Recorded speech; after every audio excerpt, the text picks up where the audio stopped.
Your safety will always come first, and a COVID-19 vaccine will only be approved by us, the UK's Medicines and Healthcare Products Regulatory Agency, once it has met robust standards on safety, quality and effectiveness. I was vaccinated because I'm a carer.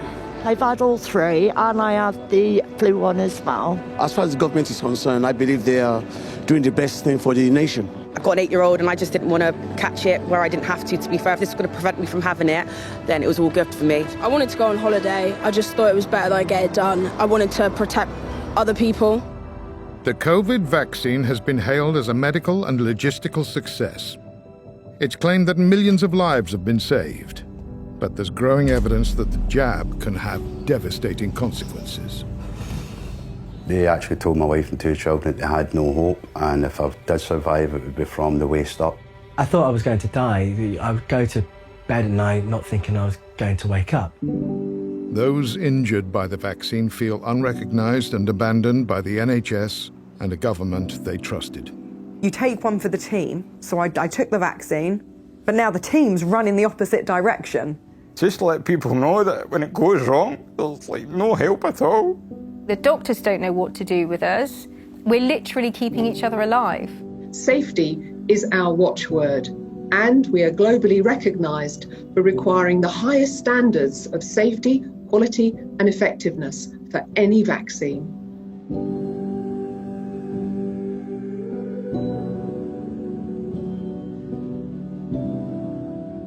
Having been double jabbed and being one of the first to take the Pfizer vaccine, I have, after several months, critically appraising the data, speaking to eminent scientists in Oxford, Stanford and Harvard, speaking to 2 investigative medical journalists and being contacted by 2 Pfizer whistleblowers, reluctantly concluded that this vaccine is not completely safe and has unprecedented harms, which leads me to conclude that it needs to be suspended until all the raw data has been released for independent analysis.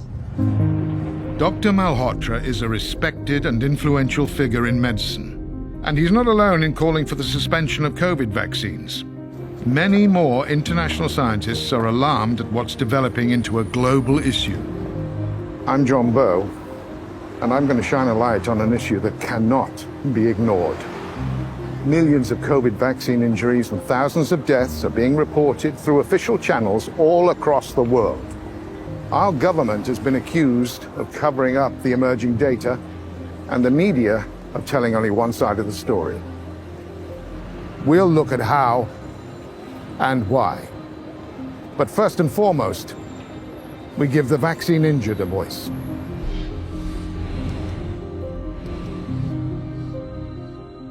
My mum was standing on the drive.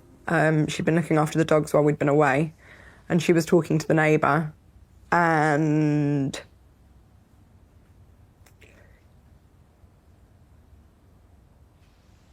I remember getting out of the car and I burst into tears and I said, please don't be alarmed at how I'm walking. And it was then I really realised, I think after the tremors on the Sunday, that there was something seriously wrong. And I'd been fine up until, I'd been healthy, perfectly fine up until the point of me having my second vaccine. Breathe, breathe, breathe. Breathe, breathe, breathe, breathe, breathe. Okay, come on. Another one.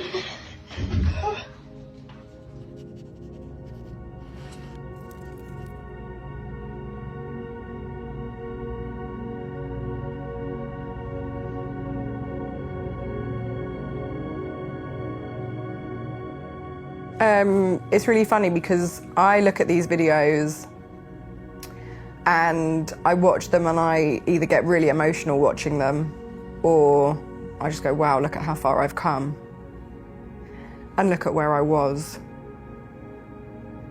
I was on a Zimmer frame. I was in a wheelchair.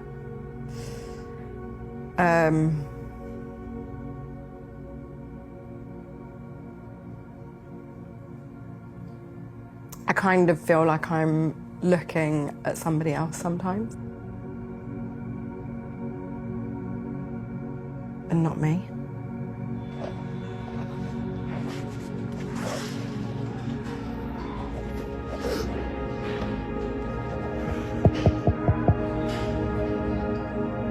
I still suffer now. I suffer with a lot of fainting. I suffer with my legs giving way. As a result of the damage that the vaccine has done to me, I've ended up registered disabled.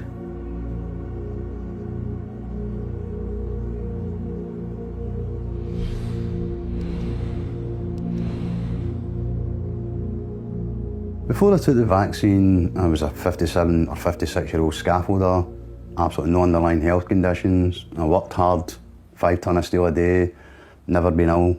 I had a very active private life. I was in a band. I left the band about a year ago, but I still went to about 4 or 5 gigs a week. Nothing now. I don't do any of that anymore. Trying to get into places is not easy, either on a wheelchair or on crutches. The prosthetic leg is great when it works. I'm still very early, so it's not working the way it should to a certain extent. The doctors actually said that the clots that were in my system were enough that should have been fatal. I've lost my left leg. I'm lucky that I've lost my left leg. I should have been both legs. I'm now going blind in my right eye. Thanks, AstraZeneca. It's a gift that keeps on giving. That's the honest answer.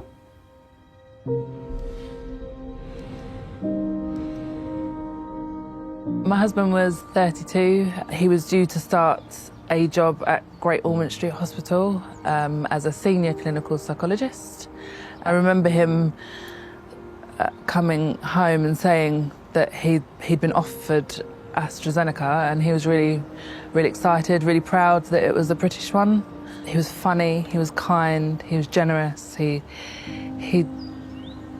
did everything. You know, he worked 2 jobs and still came home and helped with the children. Even that day, he helped put the kids to bed, you know, when he was having a stroke. He's just my best friend. The last time I saw him was walking towards the ambulance. I must have known on some level that that might have been the last time that I was going to see him.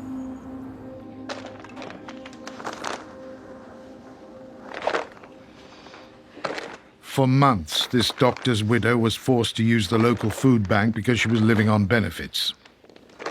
She's finally received government compensation, and she accepts it as some vindication. But, she says, it's not enough. It will never be enough. Charlotte is still awaiting an inquest, but across the UK, coroners have confirmed deaths from the vaccine.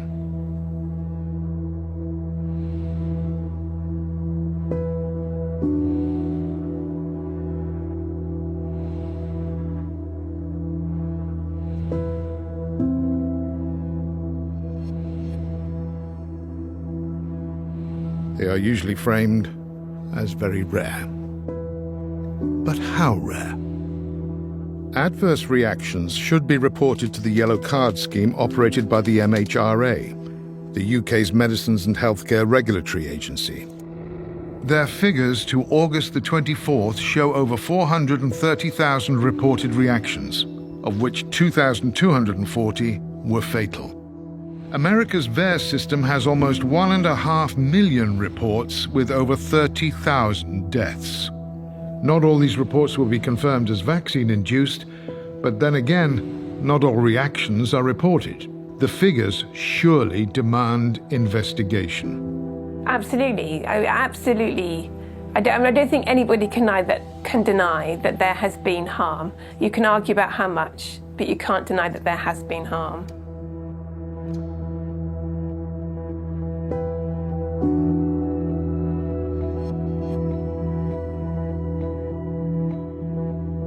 It's just a scandal of such epic proportions that I think people don't know where to begin with it. It's frightening to even approach it. The government is in denial on vaccine injuries, according to one of its own MPs. Other jurisdictions have taken the view that fully compensating those who do the right thing for public health reasons by having a vaccine should be looked after by the state if the consequences of having that vaccine result in disability or injury. This approach is taken in order to promote vaccine confidence amongst those who might otherwise be hesitant about having a vaccine. This government's approach, however, seems to be to try and promote vaccine confidence by covering up the adverse consequences for some of having been vaccinated. Sir Christopher is pursuing a private member's bill, trying to speed up compensation and increase the maximum amount from £120,000. But for the vaccine injured, recognition and a return to good health are paramount. Take Caroline Pover. She runs a pickling business, writes books, and is a public speaker. For 10 years, she supported a village in Japan, which was devastated by the tsunami. And to make her annual visit, she took the jab. My life has completely changed now. It's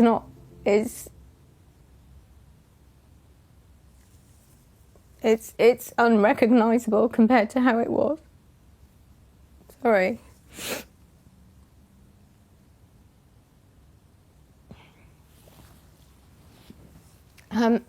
For about 5 months, I did hardly anything. I couldn't function at all. I was exhausted constantly.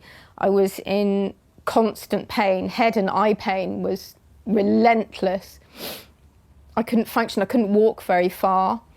I couldn't read things, and I write as well as running my business.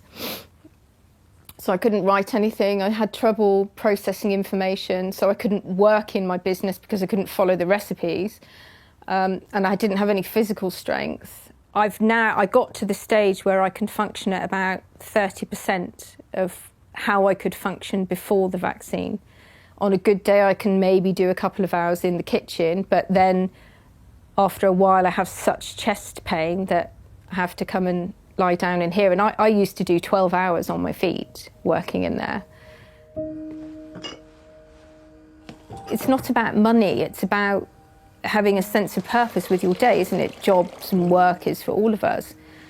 And if you can't do those things, you do get to the point where you think, I cannot live like this, life is no longer worth living. And we have lost people in the vaccine injured community to suicide. Yeah, I didn't want to live when it was at its worst. I couldn't see the point. These vaccines were tested thoroughly for safety and effectiveness at every stage of the development and manufacturing process. They are also continually being monitored. Now they are being used in the wider population. This means we can be confident that the vaccines are safe and highly effective. Safe and effective?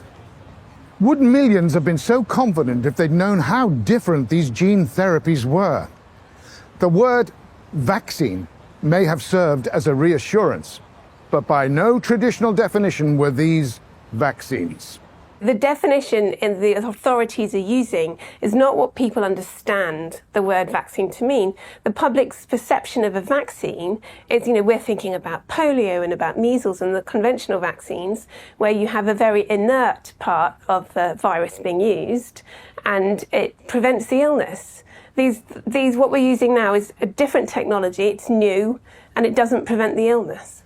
Although it's not my traditional area of expertise, my understanding looking at the data of the mechanism of harm from the vaccine is that the spike protein, which we believed initially to be localized to the arm, appears to be distributed throughout the body in every major organ system for several months, causing either a direct reaction through toxicity or an autoimmune reaction. And that is the most likely explanation behind the mechanism of harm from the mRNA products. Development of the jabs was done at warp speed, so much so that governments had to indemnify the drug companies against any future injury claims and invest billions up front. They knew they were taking risks. As I understand it then from what you're saying is that it may be that there needs to be some compromise in some of the safety measures that would normally be expected to create a vaccine because time is so crucial. Well, of course, if you want to wait and see if a side effect shows up 2 years later, that takes 2 years. When vaccine efficacy was declared at 95%, relieved governments gave the green light.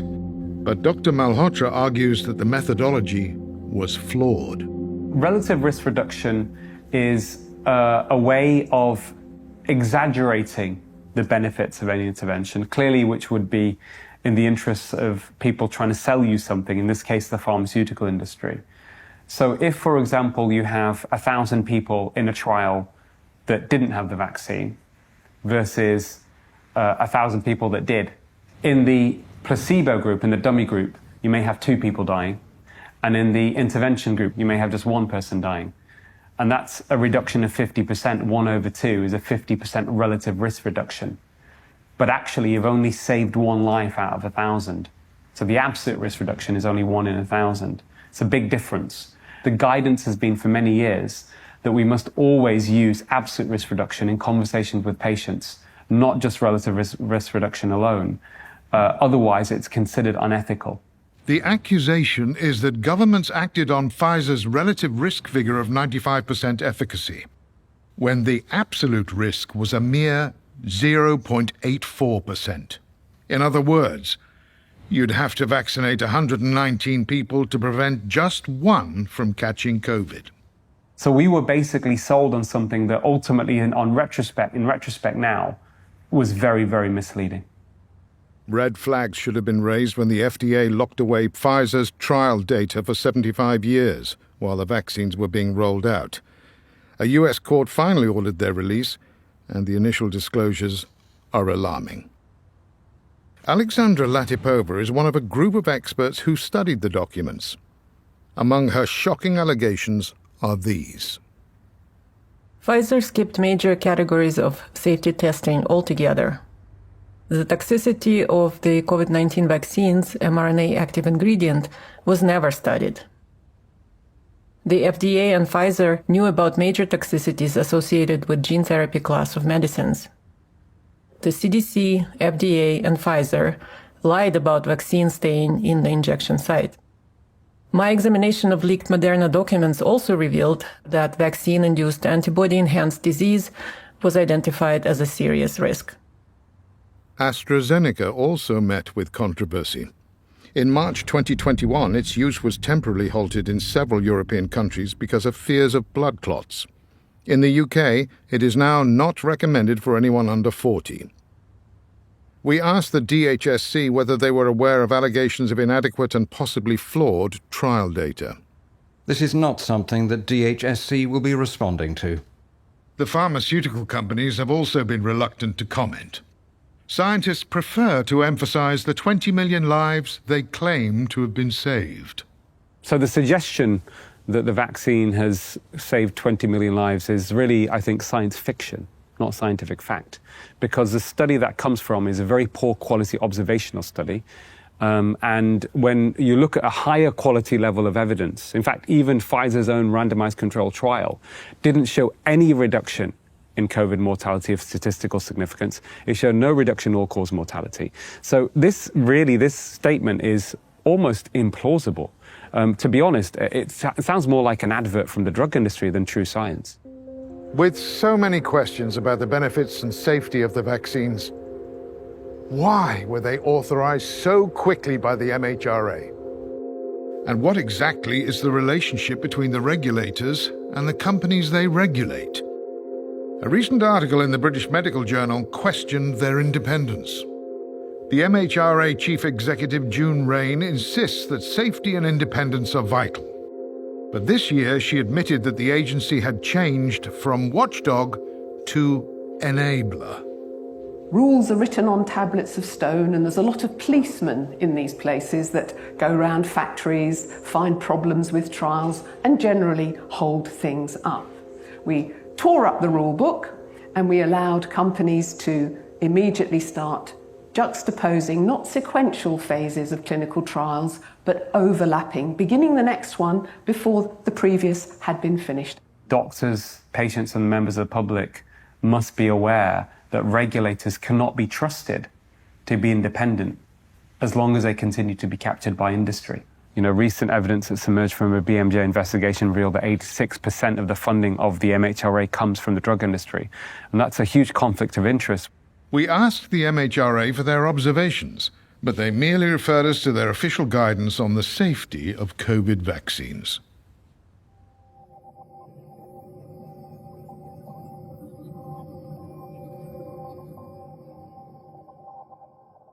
What was happening with informed consent was hugely concerning. I think what concerned me the most were doctors who weren't informing themselves. They've been very busy and they haven't done their own research. They've just accepted everything that they're told. A government guideline comes, and we've seemed to have disrupted the doctor-patient relationship. There were many, many doctors who were getting all of their information from the BBC in their lunch breaks, and who accepted at face value, because of the word vaccine, that these were going to be safe and effective. That was a real dereliction of duty. I think the lack of acknowledgement of vaccine injuries being a major issue is rooted in willful blindness. Specifically, human beings turned a blind eye to feel safe, avoid conflict, reduce anxiety, and to protect prestige. The General Medical Council responded, "It is not within the remit or expertise of the GMC to assess the scientific or evidential basis for the recommendation made by the Joint Committee on Vaccination and Immunisation, or the decisions made by government and public health bodies. But we do regularly share and discuss our guidance and its application with government health officials and other relevant stakeholders. We expect doctors to follow the principles in our guidance and use their judgment about how to apply these in the circumstances of the pandemic." Later, why did the government continue driving the vaccine campaign when scientists had learned it didn't prevent infection, it didn't prevent transmission, and statistics show the vast majority of the population was never at risk from serious illness? And Dr. Jones, a consultant paediatrician who's always been pro-vaccination, has this stark warning. The children are at low risk, they don't need this vaccine, and the harms are real. Hi folks, I'm here at St Thomas's where I've just had my first AstraZeneca vaccine, and quite literally I did not feel a thing, and I cannot stress how important it is for everybody to get their vaccination. Get your jab when you're asked to do so. It's good for you, it's good for your family, and it's a great thing for the whole country. So please get your jab. Thanks very much. Can I ask, why did you get vaccinated? To minimise the threat of COVID on everybody and myself. Well, to try and stop me dying from COVID-19 was a pretty big one. That, and I wanted to go on holiday. Why did I get vaccinated? Because I didn't want the COVID, but I still got it anyway. I was ill all over Christmas, and I don't know quite what it was, but they said it's not COVID, it was something to do with COVID. But I know that I could have quite easily called an ambulance, I was that ill. Were you told about any potential side effects from the vaccine? No, and when I did ask, especially about reproductive issues that it may cause in the future, nobody really gave me any answers. And the other thing is, after I've had my vaccinations, I noticed some changes.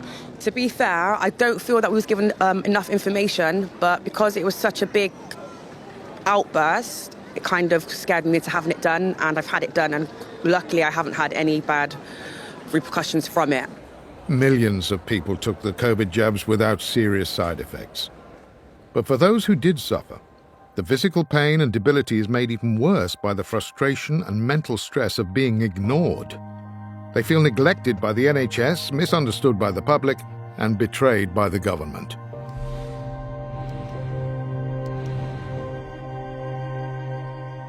Before I was fit and healthy and used to do boxing, would do CrossFit, do a lot of weight training and, keep myself in good shape. When I had my Pfizer booster, that's when my world just totally crumbled. I remember one time grabbing onto the side dolly saying, I'm going to die. I couldn't even get to the toilet. I was so frightened. His body was shaking, it was jerking.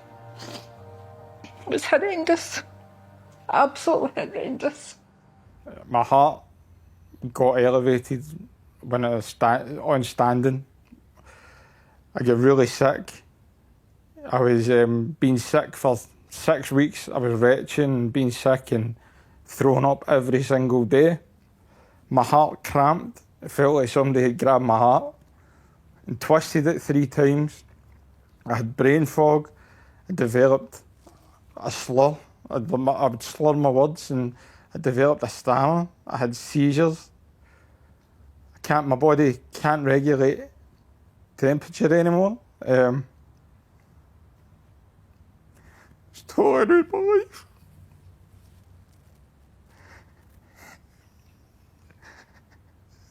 my life. This is my life now. Stuck in my bed every day with no help from anybody.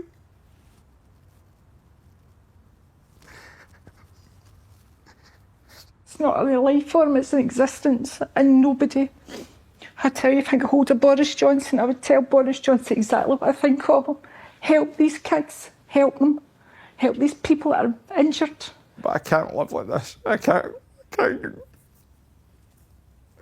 can't live my life in my bed. I'm only 36 years of age. I'm supposed to be getting married this year.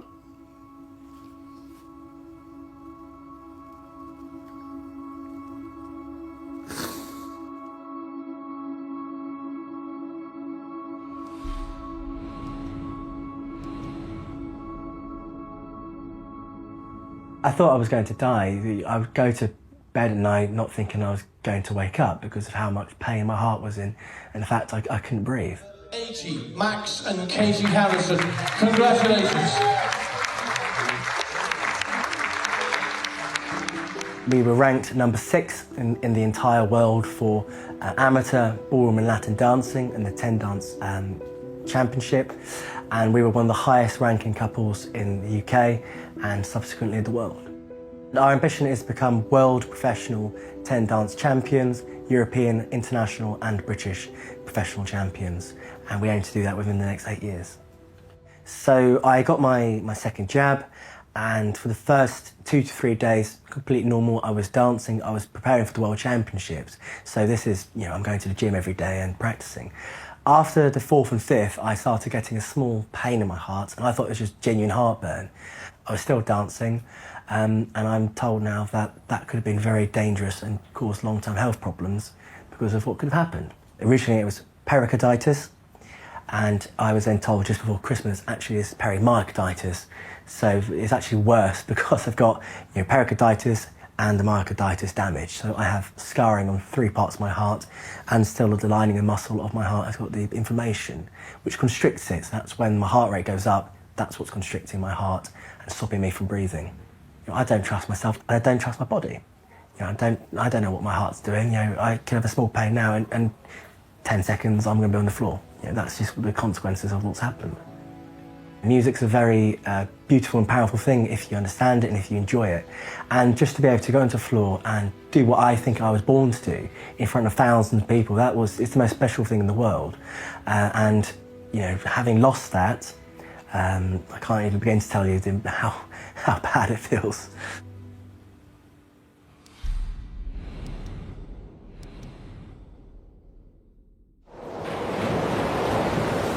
We're at Portals Bays with Experience Mallorca, and we're about to jump off this cliff.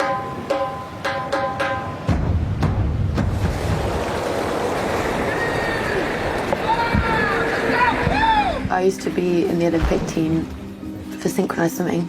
I used to train 6 days a week, 10 hours a day, incredibly hyperactive. I was also always known as the person that was like running around set, doing stupid things, backflips when I shouldn't be doing them and stuff like that. I'd go out and party and dance with my friends, and then I'd be back home at 7 a.m. and then shooting a commercial at 10 a.m. So really pushing my limits. The industry required me to be double vaccinated to work on films, and I immediately regretted it. As soon as she put it in my arm, I just thought, what have I done? over that period of 2 weeks, I just got worse and worse and worse and worse. And eventually this awful headache that was like someone was actually inside my skull, like pushing out. I can't explain how awful it was, and I was dizzy. I was literally crawling. Like,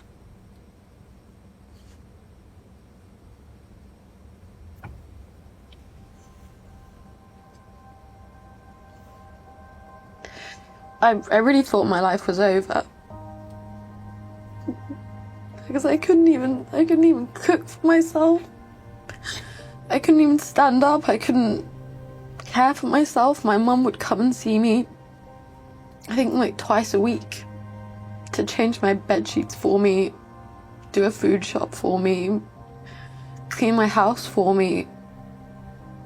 I just couldn't do anything at all. But I just thought, this isn't living. If the rest of my life is going to be like this, then I would rather not be here. But it was in the sense of desperation for help. And I wouldn't have had those feelings. My mind wouldn't have gone there if someone had just said, I see you, I'm going to help you. Those who were in perfect health before their vaccine have encountered too much ignorance and scepticism when seeking medical help. For some, their GPs have refused to engage, and that has reached the extent that they are made to feel gaslighted, Madam Deputy Speaker, with their physical pain being dismissed or explained away as mental illness. How insulting and humiliating is that, and how at odds with the principles of the National Health Service? It was the most terrifying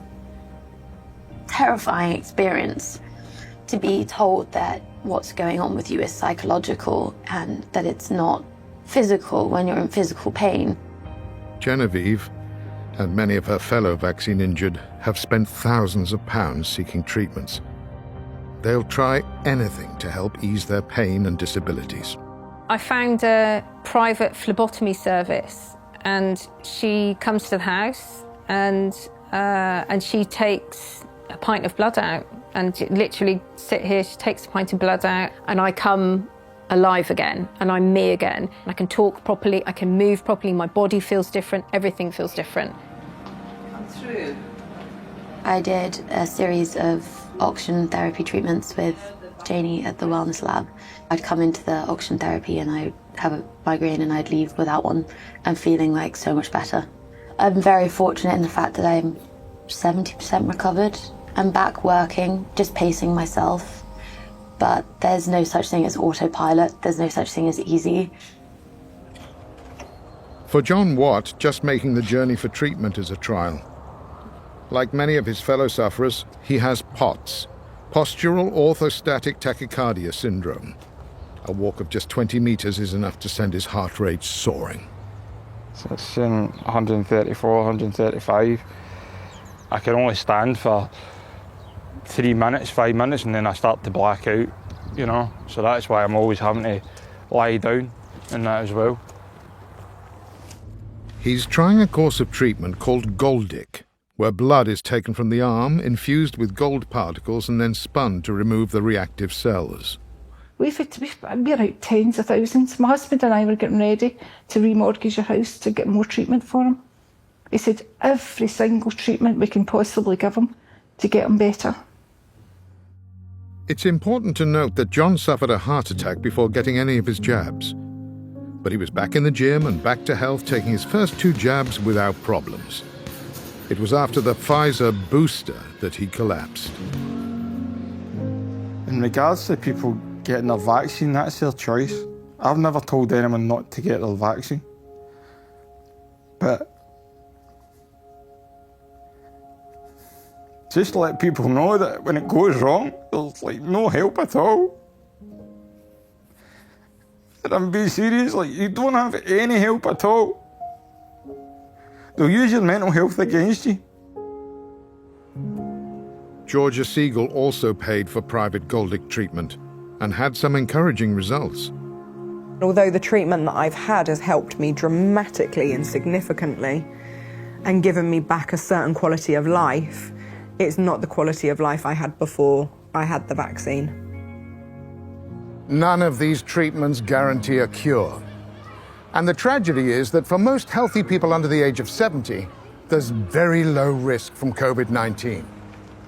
The benefits of vaccination are questionable. One thing that's become very clear now is that the vaccine doesn't prevent transmission, and in fact has very limited efficacy, if any, in preventing infection. Therefore, it becomes an issue of individual choice. And certainly, when you look at age groups that are under 70, the harms clearly seem to outweigh the benefits for most people.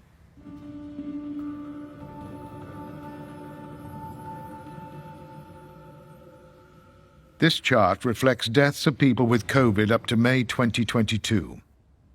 And the numbers increase dramatically as the age groups rise. The vast majority are over 70 years old, and especially over 80. We asked the DHSC why the vaccine campaign targeted all age groups, and whether it accepted that the vaccines were not preventing infection or transmission. This is not something that DHSC will be responding to. Let's now look at the data after the vaccinations began. These are deaths from any cause amongst 15 to 44-year-olds in England and Wales. There is a notable increase in 2021, the year of vaccination, higher even than 2020 when COVID emerged. Young men seem particularly prone to myocarditis, inflammation of the heart. This data from America shows the expected rate of myocarditis in blue against actual cases in yellow within 7 days of a vaccine. Note the increase in younger age groups, particularly 18 to 24s. It's hard to ignore reports of sudden deaths and collapses, in particular on the sports field. It's just been unbelievable how many people, not just footballers, sports people in general, you've had tennis players, you've had cricketers, basketball players, just how many are just keeling over. And at some point, surely you have to say, this isn't right, this needs to be investigated, And it might turn out that it's because they've had COVID and this is what COVID has perhaps done to their hearts. It might be that the vaccines are causing these problems, but we need to find out why. Why, in 2022, are many more people than usual dying, as confirmed by the Office of National Statistics? For instance, deaths are up 11.7% in 10 to 14-year-olds and almost 15% in the 55 to 59 age group. Overall, that could equate to over 75,000 excess deaths in England and Wales this year, and not from COVID. The Daily Telegraph is reporting that deaths in the aftermath of lockdown could be greater than COVID itself. There are calls for an investigation, mentioning lack of health care, stress, long COVID, even the cost of living. Why on earth isn't COVID vaccination under suspicion when there are so many reports of adverse reactions here and around the world? It beggars belief. And yet, when there are so many questions on the efficacy and safety of COVID injections, the government still pushes ahead with a program of immunization. And for children. Last April, the NHS began a rollout of jabs for those aged between 5 and 11. Letters of information were distributed to parents across the nation. And in South East London, the NHS went further still, sending bright, smiley envelopes directly to the children. Inside, there was a packet of sunflower seeds to, quote, bring some joy and sunshine into children's lives. Directly below, the vaccination message, quote, to give them the best protection. It all marked a major U-turn in policy. The likelihood of children having significant detriment if they catch COVID-19 is very, very low. So this is an adult vaccine for the adult population. Nevertheless, this summer the NHS added COVID-19 to the regular vaccination schedule for 5 to 15-year-olds, even though the government does not recommend Pfizer for under 12s and AstraZeneca for under 40s. It was a move that prompted 78 leading professors, doctors and analysts to write this to the MHRA. We strongly challenge the addition of COVID-19 vaccination into the routine child immunisation programme, despite no demonstrated clinical need, known and unknown risks, and the fact that these vaccines still only have conditional marketing authorization. I'm so deeply concerned at the lack of balance and the risk of harm that is, and that's really why I've been speaking out. I feel I have a moral obligation, an ethical obligation to at least let as many parents as possible know that they don't need to get their children vaccinated. This is not necessary. The children are at low risk, they don't need this vaccine, and the harms are real. Now, government advice seems to have changed yet again. From September the 1st, children who turn 5 can only get a first and second dose of COVID-19 vaccination if they are either at high risk due to a health condition or living with someone with a weakened immune system. And it appears that children aged between 12 and 15 can only be boosted if they too are at high risk. So, if the jabs really are safe and effective, why are they now being limited? We asked about the changes. This is not something that DHSC will be responding to. If some of the contents of this program have surprised you, in our final part, we'll show you how and why the mainstream media only told you one side of the story, and how the government used psychological techniques to nudge the nation into compliance. You come in? It's gonna be good! Come on, mate. Come on, let's go. Don't miss out on your 2 COVID jabs. Don't miss out on the good times.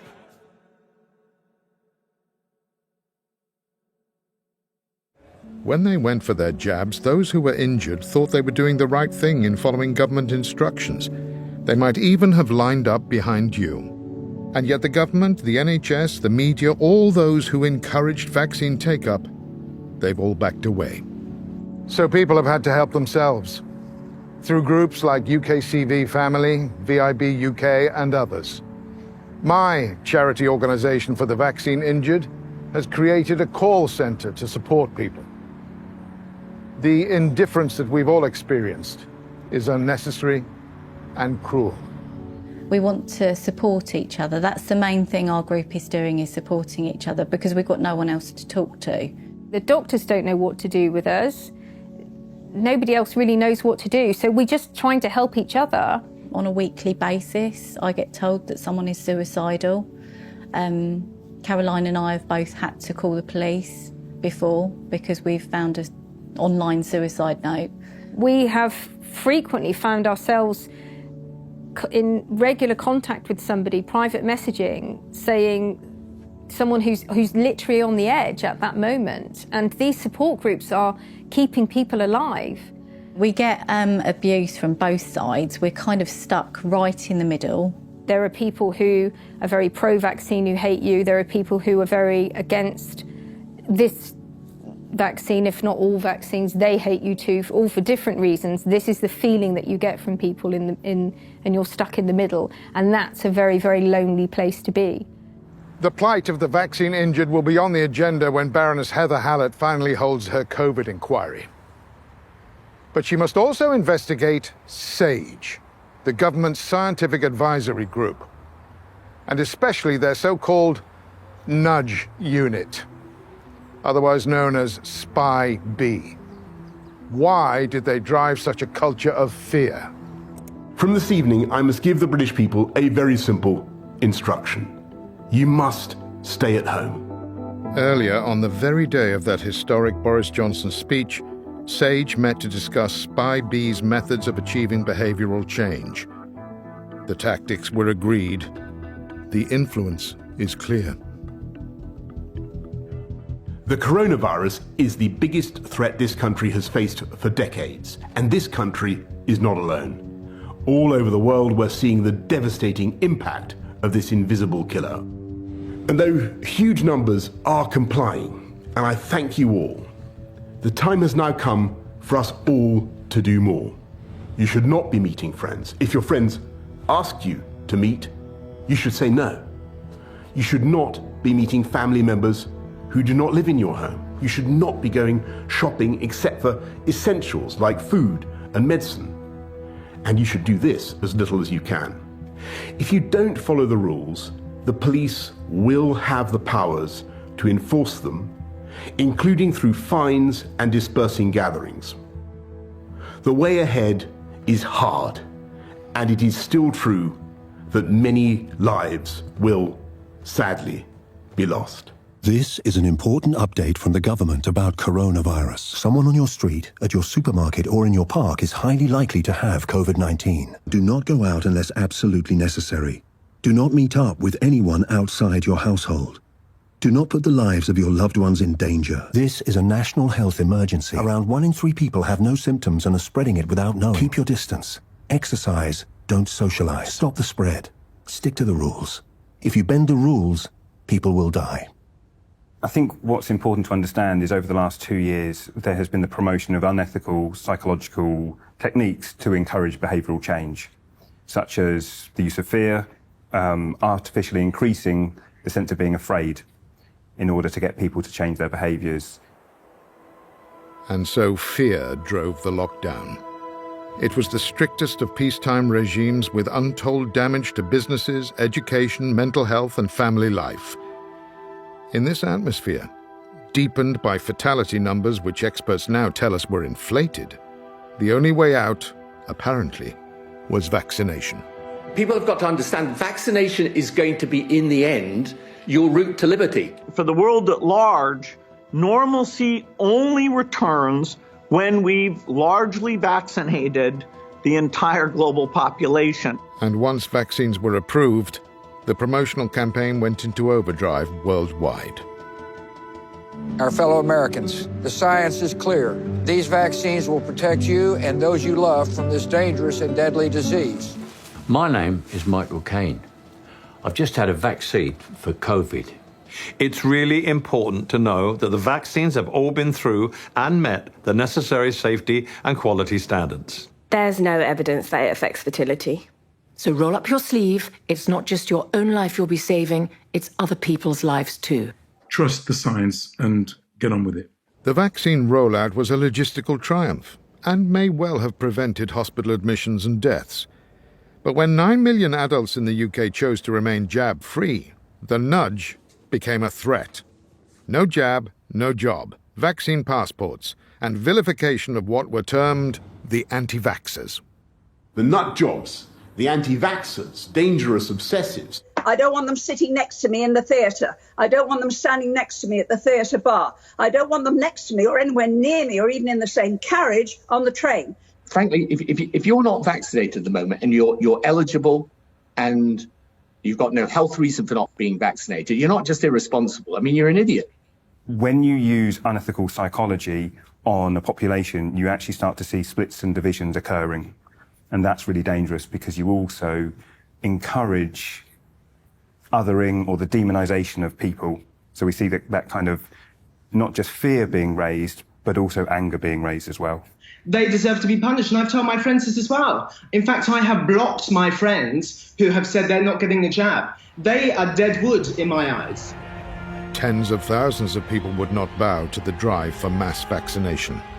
They demanded choice, and they accused the mainstream media of promoting government propaganda.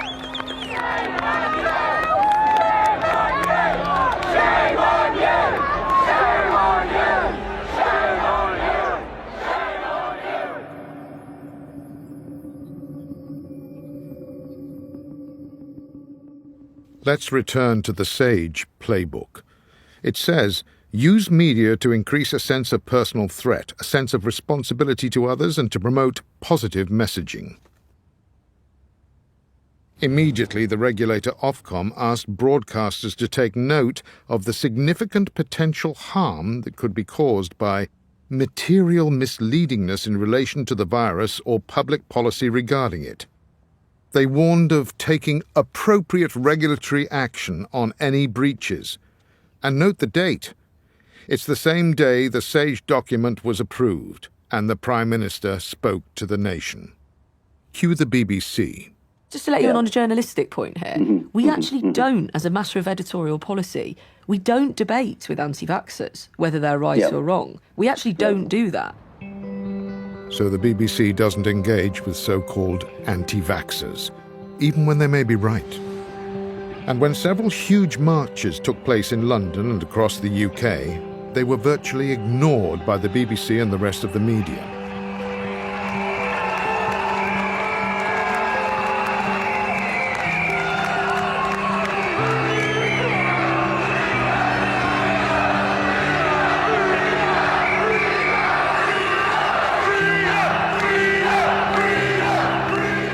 These are the images they didn't want you to see.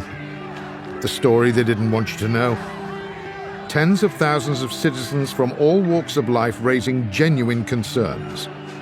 The people the media painted as dangerous anti-vaxxers. And it just so happens that the government has spent an estimated £500 million of public money for media advertising. Then there's the Trusted News Initiative, which the BBC says is an industry collaboration of major news and global tech organizations working together to stop the spread of disinformation.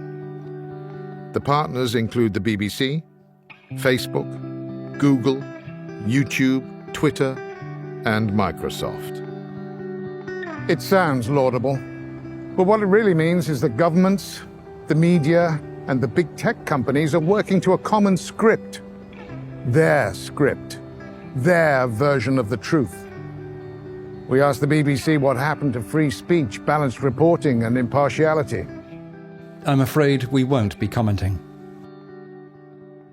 The real truth is that anybody who questions the official narrative is generally suppressed and cancelled or labelled as a spreader of disinformation on social media. And that includes eminent scientists, doctors, and disgracefully, the vaccine injured. We had thousands of people on that support group all over the world who were vaccine injured, and we got shut down by Facebook. And I was quite shocked that that could happen. Your story is misinformation, you're anti-vaccine, you're anti-science, you know, you're killing people. I've been told that. You're killing people telling your story. People won't take the vaccine if you tell your story. Please be quiet. This conspiracy of editorial control between mainstream and social media is stifling democratic discussion. A proper debate might have led to better informed choice on the vaccines and potentially fewer injuries. Instead, we've been subjected to psychological pressure under that dubious mantra, safe and effective. Proper, balanced science must come to a sound conclusion. We need to know the truth.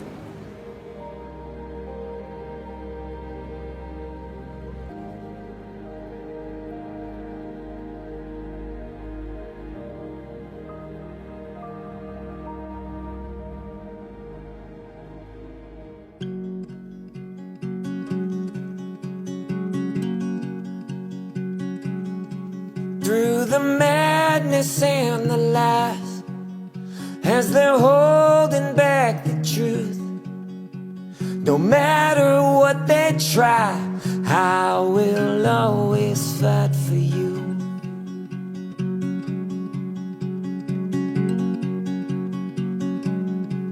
I will save your innocence. They are trying to remove. I am here at your defense, and I will always fight for you. Yes, I will always fight for you. I will stand here in the way, and I will not give up on you. I will shield you from the pain.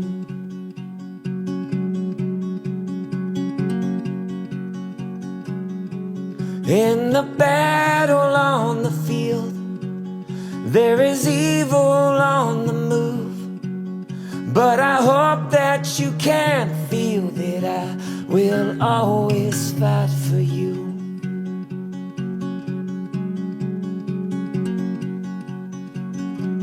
So to every single mother, father, stand up for your sons and daughters. Do not back down, don't let up. You are all they have for armor, so make this a war to win. Look in their eyes and tell them that I will always fight for you. I will stand guard at the gate, and I will not give up on you. I will stop each shot they take. Yes, I will always fight for you. I will always fight for you.